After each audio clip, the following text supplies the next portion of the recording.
Parents ही समझ सकते हैं, किसी का बच्चा जाए तो क्या बीतती है उसके ऊपर। मैं जल्दी चली जाऊँ न्याय दिला के उसे, ताकि मैं उसे बोल सकूँ बेटा मैं तुझे न्याय दिला के आई।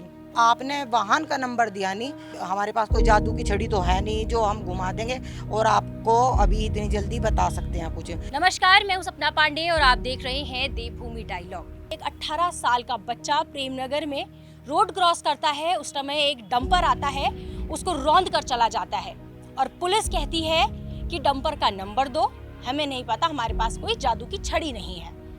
और कमाल की बात यह है, एक माँ जो पूरे 2 साल, तकरीबन 2 साल पूरे हो चुके हैं, 2 साल तक अपने बेटे को न्याय दिलाने के लिए दर दर भटकती है। एक सीसीटीवी फुटेज तक वो खुद खंगाल कर लाती है, पुलिस के हाथ में देती है कि आप कार्रवाई कीजिए, लेकिन पुलिस अभी तक उस पर कोई कार्रवाई नहीं कर पाई, ना उसे पकड़ पाई, ना आगे कुछ माँ को इंसाफ दिला पाई, उस बेटे को इंसाफ दिला पाई। आज हम आपको उसी माँ से मिलवाते हैं जिनका नाम ललिता है, जो इस 2 साल तक अपने बेटे को न्याय दिलाने के लिए देहरादून की सड़कों पर भटक रही हैं, लगातार जो इंसाफ की मांग कर रही हैं। नमस्कार ललिता। नमस्कार मैम। ललिता जी, मैं आप सबसे पहले जानना चाहूँगी कि क्या हादसा था, कैसे हुआ, कितना लंबा समय हो चुका है? 2 साल 2 महीने हो चुके।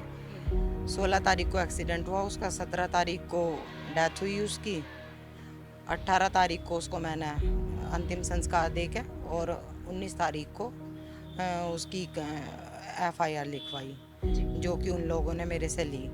और 16 तारीख को किसी बच्चे को, 17 तारीख को जैसे मैं भेजा वहाँ पे किसी को कि भाई कंप्लेन करो, कुछ करो, देख लेंगे वो लोग, वहाँ ढूंढ लेंगे, हमसे पहले हम लोग यहाँ आए। मुझे ये उम्मीद नहीं थी कि मेरा बेटा चला जाएगा, बिल्कुल उम्मीद नहीं थी। मैं सोचती थी कुछ नहीं होगा उसे, लेकिन कार्रवाई मैं कराऊंगी। मैं जिंदा होता वो मैं तब भी मैं कार्रवाई कराती, क्योंकि एक पैर कट चुका था मेरे बेटे का 16 तारीख को। तो मैं ये चाह रही थी भाई कुछ जांच करो, कुछ कार्रवाई करो, ताकि मैं एक अपाहिज बच्चे को पालूंगी, कुछ तो हो मेरे लिए। वो नहीं मुझे हुआ, तो उन लोगों ने जैसे मना कर दिया, नहीं करेंगे कंप्लेन बिना पेरेंट्स के, हम पहले यहाँ पे पेरेंट्स आएंगे तब हम जाके कंप्लेन करेंगे।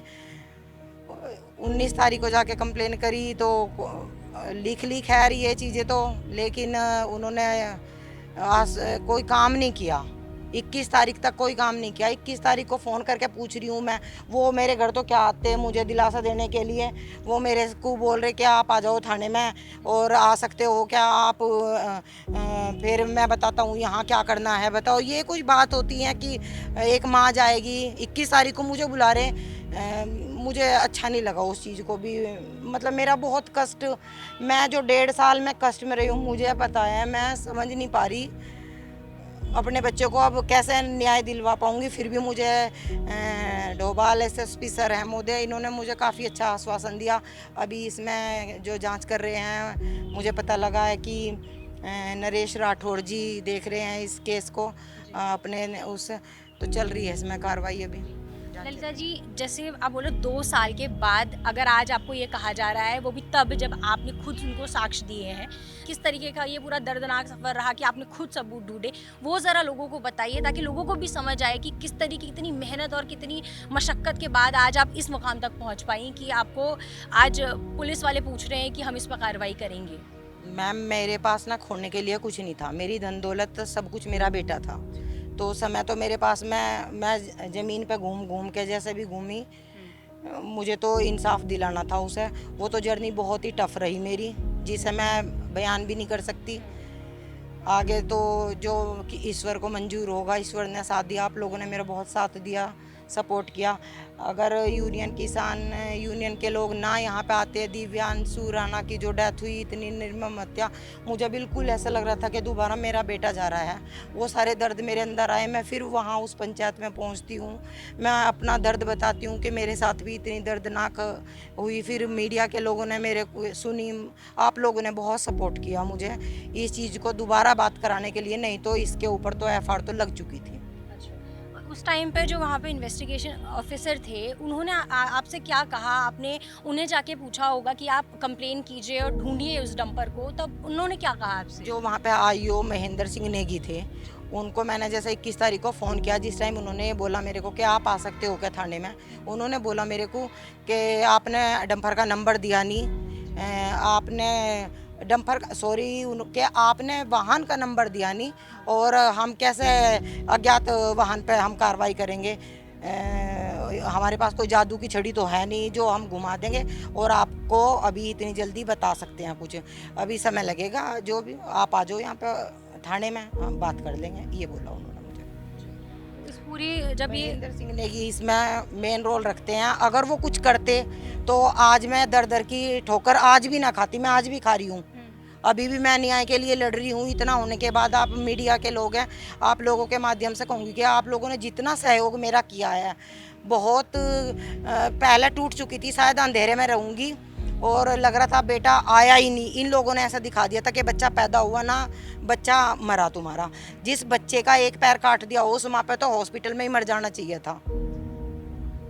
तो आप जैसे एक सिंगल मदर हैं, बच्चे को पाला पोसा, इतना सब कुछ आपने, इतनी परवरिश की, उसके बाद ये सब हुआ, और आज जब आप इन्वेस्टिगेशन के लिए बोल रहे हैं तो इस तरह, अब लास्ट में आपसे ये जानना चाहूँगी कि आपने एक प्रार्थना पत्र अभी एसएसपी को सौंपा है, तो वो क्या कह रहे हैं और कितने समय तक आप, उन्होंने कोई समय दिया है कि हाँ इतने समय तक हम आपको इंसाफ दिलाने की पूरी कोशिश करेंगे? उन्होंने मुझे बहुत अच्छा आश्वासन दिया, महोदय एसएसपी डोभाल सर ने भी और राठौर जी ने भी। जैसे मैं उनको अपने डॉक्यूमेंट्स दे के आई हूँ, कंप्लेन करके आई हूँ, तो उन्होंने पढ़ के उन्हें बड़ा दुख भी हुआ कि एक महिला, इतनी दुख है, जो काम हमारे थे वो हम लोग नहीं कर पाए समय पे, अब हम आपको न्याय दिलाने में पूरा सहयोग करेंगे, पूरी हमारी कोशिश रहेगी।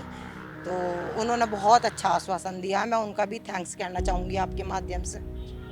सीसीटीवी फुटेज निकालने में आपको कोई दिक्कत परेशानी किस तरीके से, क्योंकि कई बार लोग नहीं भी देते हैं, उस समय पे वो कैसा रहा? 50-50 मेरा वो रहा उसके अंदर, कोई दे रहे कोई नहीं दे रहे, कोई आ रहा कुछ कहीं से मैं देख रही हूँ, किसी को चलाना नहीं आ रहा, मुझे भी चलाना नहीं आ रहा, वो भी हुई है कुछ चीज़ें बहुत सारी।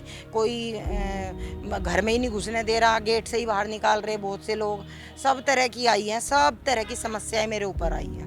क्या आपके बच्चे के फ्यूचर प्लान्स भी आप कह रही थी कि कुछ करना चाहता था क्या, वो क्या था? मेरे बेटे का 17 फरवरी का लखनऊ में पेपर था, दिल्ली पुलिस का।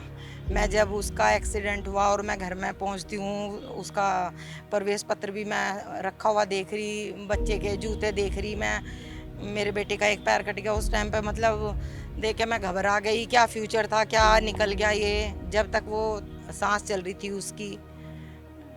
तो फ्यूचर तो हर माँ बाप का होता है बच्चों के साथ में, और ये तो बड़ी दुखदाई मैं समझ रही घटना मेरे साथ हुई कि मैं पहले बच्चों को भेज दिया और मैं इंतज़ार कर रही जाने का, मैं जल्दी चली जाऊँ न्याय दिला के उसे, ताकि मैं उसे बोल सकूँ बेटा मैं तुझे न्याय दिला के आई। तो ये है वो माँ जिसने अपना बेटा खो दिया। वो बेटा तो शायद आज एग्ज़ाम क्लियर करके उसी पुलिस में भर्ती होता जो पुलिस प्रशासन उसे न्याय दिलाने में बिल्कुल विफल साबित हुआ है।